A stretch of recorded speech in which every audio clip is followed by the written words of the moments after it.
iiraan ayaa xalay duqayn culus waxa ay ka fulisay magaalada Talaaviib oo caasimadda Israa'iil ah iyo magaalooyin kale oo dalalka khaliijka ka tirsan.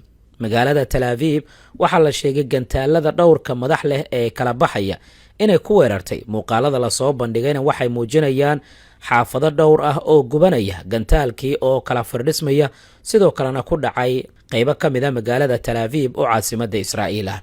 inta la xaqiijiyay 2 ruux ayaa geeriyootay, 10 kalena dhaawac ayaa soo gaaray kadib markii gantaaladan ay ku hobteen xaafadda ama magaalada Ramadgat lagu magacaabo.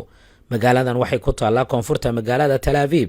2 ka mid a gantaalada dowladda Iiraan ayaa la arkaya oo si toos ugu dhacaya xaafadan. weliba marka bartilmaameedku ay u soo dhowaadaan ayay gantaalada dowladda Iiraan ay dhowr madax u kala baxayaan. qaarkoodna waxaa la sheegay inay si toos ay ugu dhaceen qaar ka mid a wadooyinka faras magaalaha ah, iyadoo la arkaya burburka gantaaladani ay geysteen. xalay habeen kale ayay u ahayd Israa'iilna waxay qiranaysaa qaar ka mid a gantaaladaasi inay ku dhaceen magaalada Talaaviib. muuqaalada iyo sawirada la soo bandhiga ayaa muujinaya gantaalka oo nidaam difaaciidku isku daya inuu ka hortago gawaarida ambalaaska oo qaylinaya iyo gawaarida qaarkood oo hoonkii uu ku dhigay kadib markii weerarkan ay la kulmeen. sidoo kale baraha bulshada ayaa si weyn waxa loogu baahiyey nidaam difaaciidka seeriga ee yeerinaya iyo dhismayaasha dadka ay ku sugan yihiin oo baqdin weyn ay soo wajahday kadib markii gantaaladani mar qura laga warhelay in ay hawada ay soo galeen saacado kadib markii Iiraan ay xaqiijisay inuu geeriyooday Cali Larajani, xogayihii golaha amniga qaranka ee dowladda Iiraan. Iiraan ma aysan waynin Cali Larajani oo kaliya, laakiin waxay waayeen mas'uul sare oo gacanta midig ahaa marka la joogo gudaha dalkaasi Iiraan. haddii aad xasuusataan waan idinla wadaagay sheekada ama macluumaadka mar haddii qariska ay gaarto ilaa 24 saac ilaa 48 saac wax un ayaa ka jira.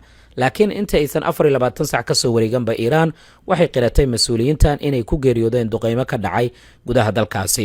markaad eegto sida sahlan ee loo bartilmaameysanayo hoggaanka ugu sarreeya dowladda Iiraanna waxaa sabab u ah sirdoonka tirada badan ee ku dhex jira iyo macluumaadka siday u heli karayaan. maxaa yeelay si dhiiranaan ah ayay Israa'iil u xaqiijisay saacado ka horba inay dileen Cali Larajani iyo sidoo kale mas'uulkii ugu sarreeya ciidanka Basij loo yaqaano.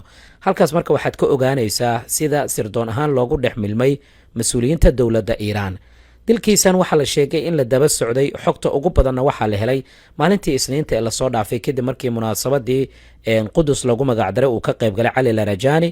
inkastoo xilligaasi bullet proof iyo waxba u xirnaa la lahaa, haddana markii dib uu u laabtay waxaa la sheegay in la daba socday in badan, xitaa ka hor inta weerarkan uusan dhicin la doonayay in howlgalka la fuliya, laakiin dhismihii uu galay ayaa la sheegay in badan la isku dayay in la xaqiijiyo inuu ku sugan yahay iyo inuu dhulka hoostiisa uu kaga sii baxay.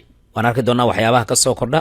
warbaahinta Israa'iilna dhinaca kale waxay si toos ah u qiranayaan in qaar ka mid ah gantaalada dowladda Iiraan ee xalay ay si toos ah ugu dhaceen magaalada Talaaviib, halkaas oo khasaare la diiwaangelinayo. waana mawjadii 59aad ilaa tii 60aad oo Iiraaniyiinta ay ku weeraraan gudaha Israa'iil tan iyo dagaalka markii uu bilowday. waan arki doonaa waxyaabaha ka soo kordha, waana kula wadaagaya insha Allah. laysar muuqaalka la wadaag saaxiibadaada, waad mahadsan tahay.